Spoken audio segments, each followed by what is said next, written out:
বাচ্চা, ওর কত বড় সাহস! তুই আমার মা বাবার মুখে মুখে তর্ক করিস। ওকে আমি একটা কথা সাফ সাফ বলতেছি, কান খুলে শুনে রাখ। তুই যদি নেক্সট টাইম কখনো আমার আর আমার মা বাবার মুখে মুখে তর্ক করিস, তাহলে তোকে আমি জানে মেরে ফেলবো। আপনারা আমাকে আর মারবেন না। আপনারা তো আমার অবস্থা দেখতেছেন, আমি 9 মাসের প্রেগন্যান্ট। আমার এই অবস্থায় তো আমি আপনাদের বাসায় সব কাজ করি, আপনাদের সব কথা শুনে। আপনারা তারপরও কেন আমার উপর এত অত্যাচার করেন?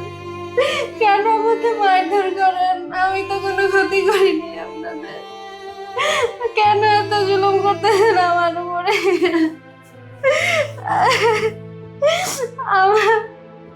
আমার উপরে না হোক, আমার বাচ্চাটার উপর তো একটু দয়া করেন আপনারা।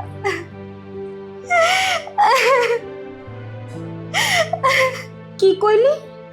তোর পেটে বাচ্চা, তুই আমার পোলার সংসার করবি? আমার পোলারে হাত করার জন্য বাচ্চা নিছ? আরে তোরেই তো আমি এই বাড়িতে রাখবো না। আর তোর বাচ্চা, তোকে না এই বাড়ি থেকে বের করে দেবো। বাইর করে দিয়েছ না? আমার পোলায় যখন আইব কি কম জানস? এই কি কম জানস? তুই একটা পোলা লয়ে ভাগ্যা গেছস গা, বুঝছস না? আমার পোলার সংসার তোর আমি করতে দিব না। আপনারা আমার সাথে কেন এমন করতেছেন? আমি কি করছি? আপনাদের কি ক্ষতি করছি? আমি তো এই বাড়ির বউ, আপনাদের ছেলের বউ। তারপর আপনারা কেন এমন করেন আমার সাথে? ঠিক আছে, আপনাদের তো আমাকে পছন্দ না, আপনারা আমাকে সহ্য করতে পারেন না, আপনারা চান না আমি এই বাড়িতে থাকি, আপনাদের ছেলের সংসার করি। ঠিক আছে, আপনারা আমাকে আর কিছু সময় দেন, আর কিছু সময় দেন। আর কদিন পরে তো আমার ডেলিভারি ডেট। আমার বাচ্চাটা পৃথিবীতে আসলে আমি আমার স্বামীর কাছে আমার বাচ্চাটাকে বুঝে দেবে চলে যাব। আর কোনোদিন আপনাদেরকে আমার এই মুখ দেখাবো না। আপনারা দয়া করে আর কিছুদিন সময় আমাকে দেন। কি বললি? সময় দিব? অসম্ভব। তোকে আমি এক মুহূর্ত সময় দিব না। এই বাড়িতে বাচ্চা জন্ম দেওয়ার সুযোগ তোকে আমি দেব না। তুই কি ভেবেছিস এই বাড়িতে বসে তুই আমার ভাইয়ের বাচ্চা জন্ম দিবি আর এই সয় সম্পত্তির ভাগ নিবি? আমি বেঁচে থাকতে না, সেটা কখনো সম্ভব না। তুই যদি এই বাড়িতে থেকে আমার ভাইয়ের বাচ্চা জন্ম দিস, তাহলে এই সয় সম্পত্তির মালিক তোর বাচ্চা হয়ে যাবে। আমি তো সেটা হতে দেব না। আমার ভাইয়ের সয় সম্পত্তি সব কিছু আমি আমার নামে লিখে নেব। আমি বেঁচে থাকতে এই সম্পত্তির ভাগ হতে দিব না। তোকে আমি আর কোনো সুযোগই দেব না। হ্যাঁ, আমার ছেলে যা বলেছে একদম রাইট কথা বলেছে। আমাদের যত সয় সম্পত্তি আছে সব আমাদের ছোট ছেলের নামে। তুই সন্তান জন্ম দিবি, সম্পত্তির ভাগ নিবি? আরে তোকে তো আমরা বউ হিসাবেই মানি না, আর তোর সন্তানকে কিভাবে মানবো? শোন, আমাদের এই সয় সম্পত্তির মালিক না আমাদের ছোট ছেলে হবে। দেখ, অত কথা জানতে চাই না, তুই এই বাড়ি থেকে এই মুহূর্তে বের হয়ে যাবি। না না, আপনারা এই কাজটা করেন না। আমার পেটে তো আপনাদেরই বংশের বাতি, আপনাদেরই নাতি। আপনারা আপনাদের নাতির সাথে এরকম একটা কাজ কিভাবে করবেন বলেন? আপনারা কি চান না আপনাদের নাতি দুনিয়ার আলো দেখুক? চাই না, চাই না। কি বললি? নাতি? আর তোর গর্বে যেটা আছে এটা তো আমি নাতি হিসেবে স্বীকারই করি না। এই বিশাল সম্পত্তির মালিক আমার ছোট ছেলে হবে, আর সেটা করতে গিয়ে তোর সন্তানরে যদি এই দুনিয়াতে সরাই দিতে হয় আমরা সেটাই করব। হ্যাঁ বাবা, তুমি ঠিকই বলেছো। এই সম্পত্তির জন্য যদি ওকে আর ওর এই সন্তানকে এই দুনিয়া থেকে সরিয়ে দিতে হয় না, আমি তাই করব। এই সম্পত্তির জন্য আমি সব কিছু করতে পারি। এই সম্পত্তির জন্য ওকে আর ওর সন্তানকে আমি দুনিয়া থেকে সরিয়ে দেব। না না, আপনারা এরকম করেন না প্লিজ। আমি আপনাদের কাছে হাত জোড় করতেছি, আপনাদের পায়ে পড়তেছি, আপনারা এরকম করেন না। আপনারা আমাকে মারেন না, আমার সন্তানকে মারেন না, এরকম করেন না। আপনারা আমার উপরে একটু দয়া করেন, আপনারা একটু রহম করেন, আমার সন্তানটাকে দুনিয়ার আলো দেখতে দেন। আপনারা যা বলবেন, যেভাবে বলবেন আমি সেভাবেই চলবো। আপনাদের কথা মতো সব কিছু করবো আমি। আমার সন্তানকে মারেন না প্লিজ, আমার সন্তানকে দুনিয়ার আলো দেখতে দেন। ওর তো কোনো দোষ নেই বলেন, ও তো কোনো ক্ষতি করেনি আপনাদের, ও তো কিছুই করেনি আপনাদের, ও তো নিষ্পাপ। ওকে দুনিয়ার আলো দেখতে দেন প্লিজ।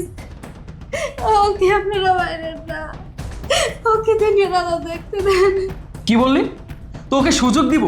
তোকে আর তোর সন্তানকে বাঁচিয়ে রাখবো? অসম্ভব। এই ভুল কাজ আমি কখনো করব না। তোকে যদি আমি সুযোগ দিই, এই বাড়িতে থাকতে দিই, তাহলে তো ভাইয়া বাসায় আসার পরে তুই সব কিছু ভাইয়াকে বলে দিবি, আর ভাইয়া আমাদেরকে বাসা থেকে বের করে দিবি। আমি বেঁচে থাকতে এরকম একটা ভুল কাজ আমি কখনো করব না। তোকে আমি কোনো সুযোগ দিব না। তোকে আর তোর এই পেটের সন্তানকে আমি আজকে এখন এই মুহূর্তে এই দুনিয়া থেকে বিদায় করে দিব।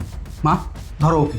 এই থাম, ও যদি একটা সুযোগ চাইতেছে আর একটা সুযোগ দিতেছি। শোন, তোর আমি একটা সুযোগ দিতেছি, কিন্তু শর্ত আছে। তোর বাচ্চা যেদিন পৃথিবীতে আসবো সেদিনে তোর বাচ্চা লয়া এই বাসা থেকে বের হয়ে যাবি। আর একটা কথা, তোর উপরে আমরা তো নির্যাতন করছি, অত্যাচার করছি, এই কথা যদি আমার ছেলের কাছে বলস, তোর দুনিয়াতে সরাই দিমু, তোর সন্তানরাও এই দুনিয়াতে সরাই দিমু। বুঝতে পারছস? আপনারা যা শর্ত দেবেন আমি সব শর্ত মাইনে নিতে রাজি। আমি আপনাদের ছেলের কাছে কিচ্ছু বলবো না। আর আমি কিভাবে বলবো? আমার কাছে তো কোনো ফোন নাই, ওর সাথে তো আমার কথা হয় না। আপনারা যখন কথা বলতে দেন তখন তো আপনারা পাশেই দাঁড়ায় থাকেন। আমি তো ওকে আমার নিজের কিছু কথা বলতে পারি না। আমি বলবো না, আমি কিছু বলবো না। আপনারা দয়া করে আমার বাচ্চাটার কোনো ক্ষতি করেন না, আমাদের দুজনকে বাঁচতে দেন। আমি কাউকে কিচ্ছু বলবো না, আপনাদের ছেলেকে কিচ্ছু বলবো না, কিচ্ছু জানতে দেবো না। আমার সন্তান পৃথিবীতে আসার সাথে সাথে ওখানে আমি চলে যাবো আমি। এই কথা যেন মনে থাকে, বুঝতে পারছস? ঠিক আছে বাবা, তোমার কথা মতো আমি ওকে আর একটা সুযোগ দিলাম। তোমার কথা মতো ওকে আমি এই বাড়িতে থাকতেও দিলাম। তবে হ্যাঁ, বাচ্চা হওয়ার সাথে সাথে কিন্তু ওকে আমি এই বাসা থেকে ধাক্কা দিয়ে বের করে দিই। বাচ্চা হওয়ার পরে এক মুহূর্ত ওকে আমি এই বাসায় রাখবো না। তার মানে আমি বাড়িতে না থাকলে আমার স্ত্রীর সাথে আমার বাবা মা আমার ছোট ভাই এই ধরনের আচরণ করে? আমার স্ত্রীর গর্ভবতী, কিছুদিন পর আমার সন্তান দুনিয়াতে আসবে, আর এই সময় আমার বাবা মা আমার স্ত্রীর সাথে এত অত্যাচার করে, এত নির্যাতন করছে। ঠিক আছে, এই চুপ কর, কে জানি ফোন দিছে।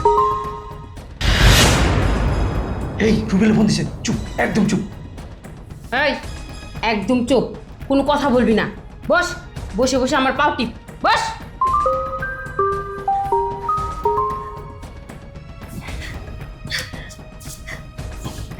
এই চুপ, একদম চুপ।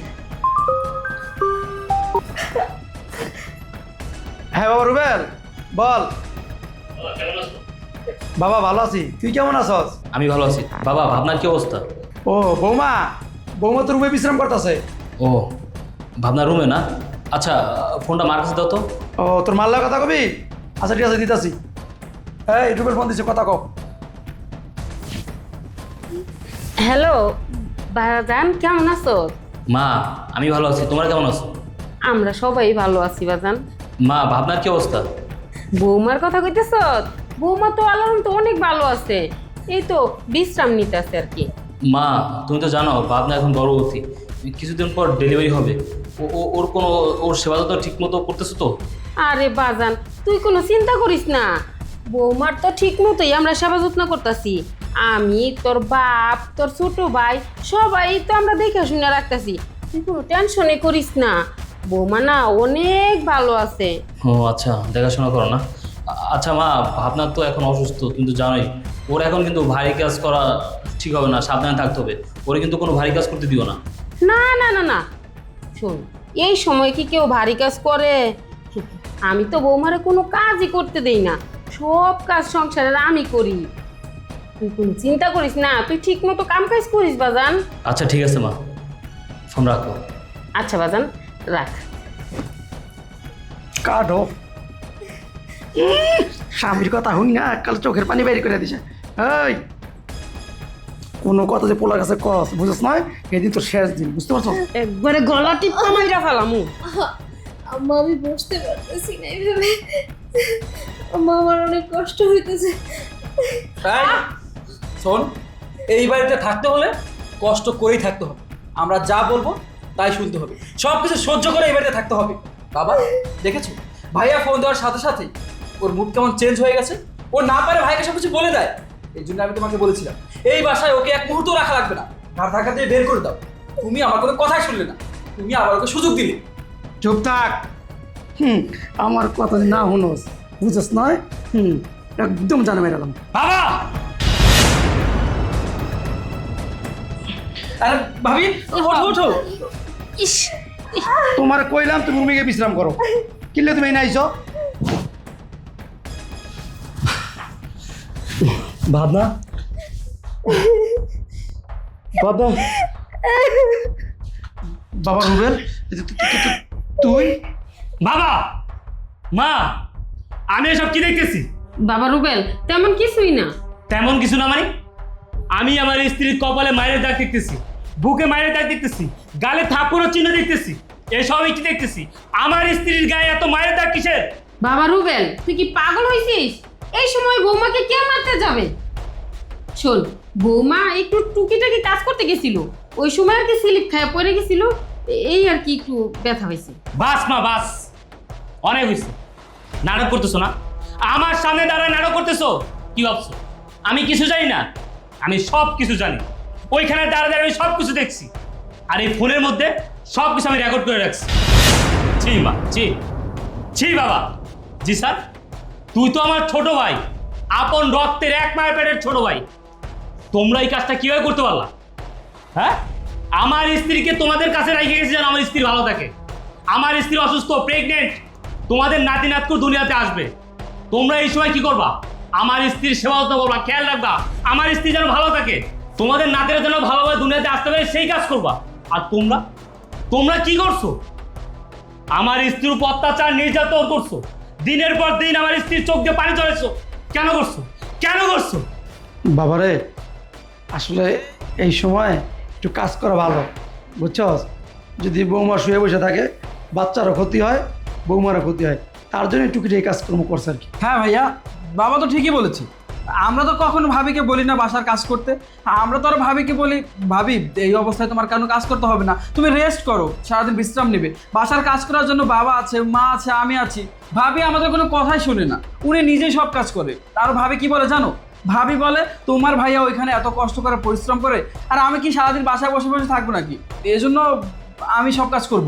ভাবি আমাদেরকে কোনো কাজই করতে দেয় না, সব কাজ ভাবিই করে। সেটা কি আমাদের দোষ নাকি? থাক ভাই থাক, তুই আর কোনো কথাই বলিস না। তুই যে আমার ভাই, এটা এখন আমার ভাবতে লজ্জা হচ্ছে, আমার ঘৃণা হচ্ছে যে তুই আমার ভাই। বাবা মা, তোমরা কি করে পারলা এই কাজটা করতে? একটা গর্ভবতী মেয়ের সাথে এই ধরনের কাজ কোনো মানুষ করতে পারে? তোমরা তো মানুষ না, তোমরা অমানুষ। মা, তুমি তো একজন মেয়ে, একজন মেয়ে হয়ে মেয়ের কষ্ট বুঝো না? একজন গর্ভবতী মেয়ের কতটা কষ্ট, কিভাবে চলতে হয়, কিভাবে থাকতে হয়, সেটা তো তোমার জানার কথা। তুমি একটা মেয়ে হয়ে একটা মেয়ের সাথে এই ধরনের কাজ কিভাবে করতে পারলা মা? আচ্ছা মা, তুমি কি আমার মা? সত্যি আমার মা, নাকি আমি তোমার সৎ ছেলে? বাবা, আমি তোমাদের সৎ ছেলে? বলো, তোমরা আমার সাথে এই কাজটা কি করে করতে পারলা? আমার স্ত্রীর সাথে এই কাজটা কি করে করতে পারলা? আমার স্ত্রীর গর্ভে যে সন্তান, সে তো আমারই সন্তান, আমারই রক্ত, তোমাদেরই বংশের প্রদীপ। আর তোমাদের বংশের প্রদীপ দুনিয়াতে আসার আগে তোমরা নিভিয়ে দিতে চাও কেন মা? কেন বাবা? ও বুঝতে পারছি, সম্পত্তির জন্য। আমার এই সয় সম্পত্তি সব কিছু তোমার ছোট ছেলের নামে দিয়ে দেওয়া, এই কারণে। আচ্ছা মা, বাবা, আমার অপরাধ কি? আমার স্ত্রীর অপরাধ কি? আমার এই অনাগত সন্তানের অপরাধ কি? আমি আমার স্ত্রীকে ভালোবাসা বিয়ে করছি, এইটাই আমার অপরাধ। তোমরা ওকে মেনে নিতে পারো না, এইটাই আমার অপরাধ।